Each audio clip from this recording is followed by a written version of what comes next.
நம்ம சேனலை சப்ஸ்கிரைப் பண்ணாதவங்க சப்ஸ்கிரைப் பண்ணிடுங்க. கூட ஒரு பெல் பட்டன் வரும், அந்த கோயில் மினி அழுத்தி ஆல் ஆப்ஷன் கொடுத்து விட்ருங்க. அப்போ தான் நம்ம போடுற ஒவ்வொரு வீடியோ உங்களுக்கு நோட்டிஃபிகேஷன்ல வந்துடும். கவிமகன் யூடியூப் சேனல் உறவுகளுக்கு என்னுடைய அன்பான வணக்கம். ராமாய ராமபத்ராய ராமச்சந்திராய வேதசே ரகுநாதாய நாதாய சீதாயாம் பதயே நமோ நமः. ஸ்ரீராம ராம ராமேதி ரமே ராமே மனோரமே சகஸ்ரநாம தத்துல்யம் ராம நாம வரானனே. எல்லாம் உள்ள இறைவனின் அருளால் நம்முடைய இந்த நிகழ்ச்சியை சிறப்புற நடத்தி கொண்டிருக்கிறோம். இன்று கிஷ்கிந்தா காண்டத்தை தொடங்க இருக்கிறோம். கிஷ்கிந்தா காண்டத்தை பற்றி ஒரு சின்ன விளக்கம் கொடுத்துவிட்டு அப்படியே நாம் கிஷ்கிந்தா காண்டத்திற்குள் நுழைவோம். கிஷ்கிந்தை பகுதியில் இந்த கதை நிகழ்ச்சி நடைபெறுவதால் இதற்கு கிஷ்கிந்தா காண்டம் என்ற பெயர் ஏற்பட்டது. கிஷ்கிந்தை நாட்டின் அழகு ஒரே ஒரு இடத்தில் மட்டும் இடம்பெறுகிறது. இக்காண்டத்தின் ஆரம்பத்தில் நமக்கு அறிமுகமாகும் அனுமன் படிப்பவர் நெஞ்சில் பேரிடம் பிடிக்கிறார். பிறப்பால் விலங்காக நமக்கு அறிமுகமாகும் அவர் மனித வடிவம் தாங்கி பண்பால் உயர்கிறார். பேச்சால் பேரறிஞனாக பரிமளிக்கிறார். அடக்கம், அன்பு, அருள், பொறுமை, தியாகம் போன்ற பண்புகளால் தெய்வ நிலைக்கு உயர்கிறார். தெய்வீக ஒளிச்சுடராய் விளங்கும் அனுமன் இதில் அறிமுகப்படுத்தப்படுவதில் இருந்தே இக்காண்டத்தின் மேன்மை புலப்படும். உலக வாழ்க்கை துன்பம் நிறைந்தது என்பதை இக்காண்டம் நமக்கு அறிவுறுத்துகின்றது. சீதையை பிரிந்த ராமர் அடைகின்ற துன்பம் இக்காண்டத்தில் மிகவும் அழகுபட சித்தரிக்கப்படுகின்றது. அவரைப் போலவே மனைவியை பிரிந்த சுக்ரீவனையும் காண்கிறோம். இருவருக்கும் அடிப்படை தேவை ஒன்றுதான். அதை அவர்கள் அடைய பரஸ்பரம் ஒருவருக்கொருவர் உதவி செய்து கொள்கின்றனர். செல்வம், செல்வாக்கு, அதிகாரம் ஆகிய மூன்றும் ஒருவனுக்கு வந்துவிட்டால் அவன் எத்தகைய மனிதனாக இருந்தாலும் மாறிவிடுவான். அதற்கு சுக்ரீவன் ஓர் உதாரணம். கிஷ்கிந்தையின் மன்னனான பின்னர் அவன் அடிக்கின்ற கூத்தும் குடிக்கின்ற மதுவும் அளவிடற்கு அரியது. அதிகார போதை தலைக்கேற அவலமான வாழ்க்கையே வாழ்கிறான். அனுமன் போன்ற சிறந்த அமைச்சர்கள் அவனிடம் இல்லாமல் போயிருந்தால் லக்ஷ்மணனின் சீற்றத்திற்கும் ஆளாகி மாண்டு போயிருப்பான். எனவே அத்தகைய வாழ்க்கை வாழக்கூடாது என்று இக்காண்டம் எதிர்மறையாக நமக்கு உணர்த்துகின்றது. மதுவினால் ஏற்படும் தீமையை நமக்கு சுட்டி காட்டுகின்றது. லக்ஷ்மணன் மதுவின் கொடுமையை ஒன்றிரண்டு வார்த்தைகளில் வர்ணிக்கிறார். சம்பாத்தி, சுயம்பிரபை போன்றவர்களையும் நாம் பார்க்கிறோம். சம்பாத்தி கதை ஓட்டத்திற்கு சிறிது பயன்படுகிறார். ஆனால் சுயம்பிரபை கதை நீட்சிக்கு மட்டுமே பயன்படுகிறார். ஆனால் இந்த இருவரும் இல்லாவிடினும் கதையில் மாற்றம் ஒன்றும் நிகழ்ந்திருக்காது. ருஷ்யமுக பர்வதத்தில் பயத்துடன் வாழும் சுக்ரீவனை ராமர் மீட்கிறார். வாலியை கொன்று அவனுக்கு நாட்டை வழங்குகிறார்.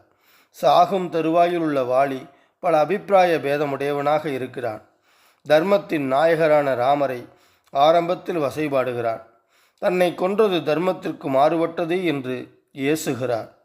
தான் செய்த குற்றம் என்ன என்று எடுத்து காட்டப்பட பின்னர் மனம் மாறுகிறார். ராமர் தர்மத்தின் சொரூபம் என்பதை ஒப்புக்கொள்கிறார்.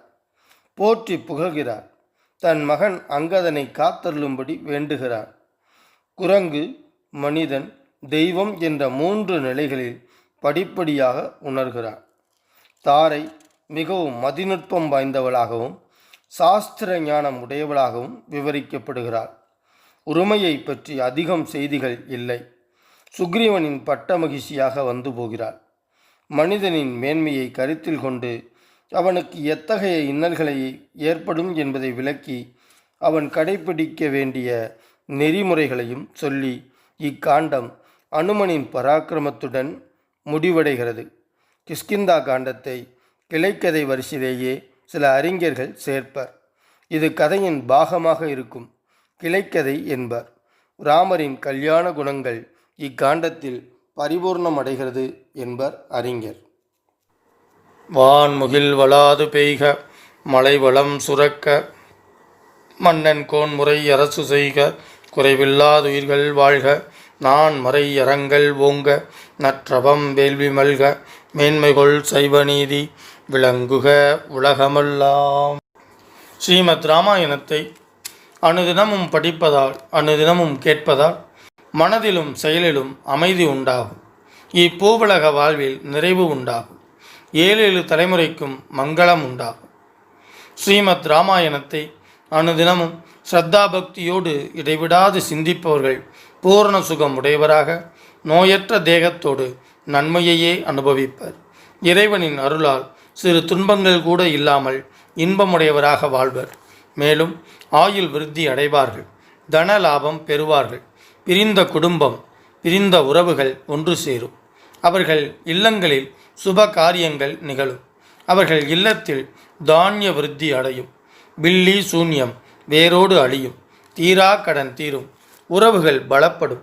புதிய புதிய முயற்சிகளில் வெற்றி பெறுவர். எடுத்த காரியங்களெல்லாம் ஜெயம் உண்டாகும். யம பயம் நீங்கும். பேய் பிசாசு போன்ற அச்சம் நீங்கும். அசுர சக்திகள், துஷ்ட சக்திகள் உங்கள் பார்வையில் நாசமாகும். எதிரிகள் மற்றும் பகைவர்கள் தெரித்து ஓடுவார்கள். எங்கெல்லாம் இராமாயண சப்தம் ஒலிக்கின்றதோ, எங்கெல்லாம் ஸ்ரீமத் இராமாயண சப்தம் ஒலிக்கின்றதோ, அங்கெல்லாம் மேகங்கள் உரிய காலத்தில் மழையை பொழியும். பூமி அதிக விளைச்சல் கண்டு செழித்து வளரும். பஞ்சம் பட்டினி இல்லாமல் இவ்வுலகம் செழிக்கும். மக்களுக்கு நலம் பெருகும். இம்மண்ணை ஆளும் அரசர்கள் அறவழியில் ஆட்சி நடத்துவார்கள். அதர்மமாய் ஆட்சி நடத்தினால் புகழை இழப்பார்கள். எக்காலத்திலும் பிராணிகளுக்கும் கற்றறிந்தவர்களுக்கும் நன்மையே உண்டாகும். கெட்டவர்கள் அனைவரும் நல்லவர்கள் ஆவார்கள். நல்ல உள்ளம் படைத்த பெரியோர்களும் சான்றோர்களும் அமைதியையும் ஆனந்தத்தையும் பெறுவார்கள். மனம் உருகி வேண்டுவதும் அவர்களுக்கு வேண்டியதும் கிடைக்கும். சுபகாரியம் நிகழும். மக்கட்பேறு அடைவர். வம்பு வழக்குகளில் பிரம்மாண்டமான வெற்றி கிட்டும். வாழ்வின் நிறைவில் பேரின்ப பேரளிக்கும் மோட்சம் கிட்டும். மூர்த்தி எல்லாம் வாழி, எங்கள் மோனகுருவாளி, அருள் வார்த்தை என்றும் வாழி, அன்பர் வாழி பராபரமே. ஓம் சாந்தி சாந்தி சாந்தி. ஹரி ஓம். பாரதி சொன்ன மாதிரி 8 திக்குகளிலும் இந்த தமிழை கொண்டு சேர்க்க வேண்டும் அப்படின்னா நீங்க சப்ஸ்கிரைப் பண்ணணும், லைக் பண்ணணும், கமெண்ட்ஸ் பண்ணணும். நன்றி, வணக்கம். வரைக்கும் நம்ம சேனலை சப்ஸ்கிரைப் பண்ணாதவங்க சப்ஸ்கிரைப் பண்ணிடுங்க. கூட ஒரு பெல் பட்டன் வரும், அந்த கோயில் மினி அழுத்தி ஆல் ஆப்ஷன் கொடுத்து விட்ருங்க. அப்போ தான் நம்ம போடுற ஒவ்வொரு வீடியோ உங்களுக்கு நோட்டிஃபிகேஷனில் வந்துடும்.